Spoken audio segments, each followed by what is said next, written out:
ప్రభునామానికి మహిమ కలుగుగాక. మీ అందరికీ నా హృదయపూర్వక వందనాలండి. బాగున్నారు కదా మీ అందరూ? ఈరోజు సండే కదా, చర్చికి రెడీ అవుతున్నారా? అందరూ కలిసి దేవుని సన్నిధిలో కనిపించండి. తప్పకుండా నీ జీవితాలను మార్చే వాక్యం, ఆరాధన, దేవుని స్తుతించే కృప ప్రతి ఒక్కరికి అనుగ్రహించి ఆయన ప్రతి కుటుంబంలో అద్భుతం చేయబోతున్నారు.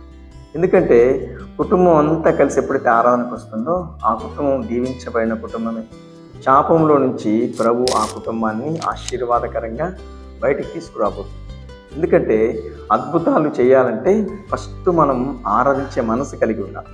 ఒక మాట మీకు జ్ఞాపకం చేస్తాను. 134వ కీర్తన 2వ వచనం, పరిశుద్ధ స్థలం వైపు మీ చేతులెత్తి యెహోవాను సన్నిధించుడి. దేవునికి మహిమ కలుగును గాక.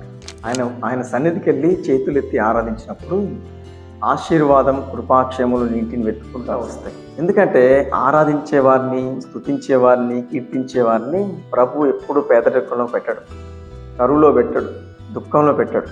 ఇలాగే ఒకసారి ఒక కుటుంబంలో ఎదురుగా ఉన్న కుటుంబాన్ని చూసి వాళ్ళ ఇల్లు చాలా దీవించబడతా ఉందంట. మేము అనుకుంటా ఉంది, ఏంటి మేము ఇలాగే ఉన్నామే, ఆ కుటుంబం మంచిగా దీవించబడతా ఉంది, హెచ్చించబడతా ఉంది, మంచిగా బిల్డింగ్ కట్టుకుంటున్నారు, కారు కొనుక్కుంటున్నారు, బైక్ కొనుక్కుంటున్నారు, ఎలా సాధ్యం అని ఆమె రహస్యంగా వెళ్ళి అడిగిందంట.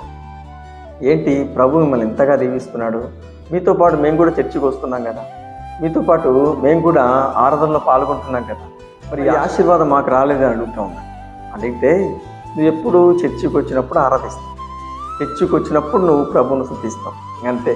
మిగతా వారం అంతా నీ కుటుంబంలో స్తుతి లేదు, మిగతా వారం అంతా నీ ఇంట్లో ప్రార్థన లేదు, కాబట్టి నీ ఇంట్లోకి వెలుగు లేదు, నీ ఇంట్లో దీవెన లేదు, నీ ఇంట్లో సమాధానం లేదు.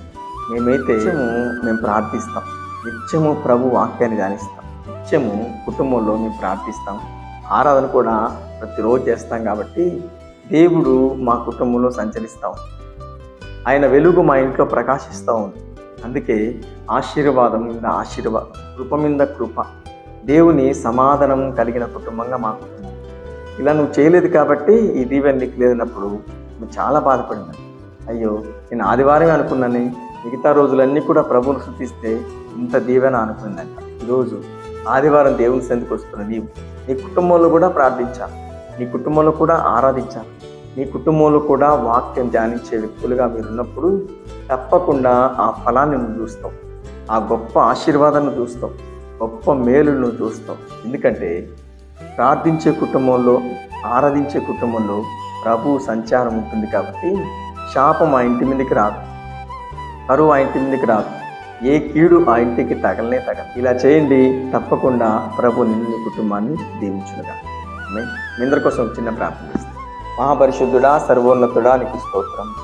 మాటలు వింటున్న ప్రతి బిడ్డలు ఆరాధించే మనసు ఉంటే పరిశుద్ధ స్థలం వైపు చేతులెత్తి ప్రభువును సన్నతించినప్పుడు తప్పకుండా నువ్వు దీవించే దేవుడు.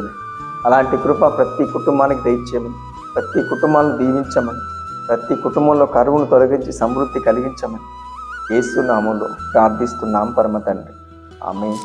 వీడియో ఇచ్చిన ప్రతి ఒక్కరిని ప్రభు దీవించి ఆశీర్వదించి ఆరాధించే భాగ్యం ప్రతి కుటుంబానికి అనుగ్రహించి ప్రతి వారిని దీవించునుగాక. ఆమేన్.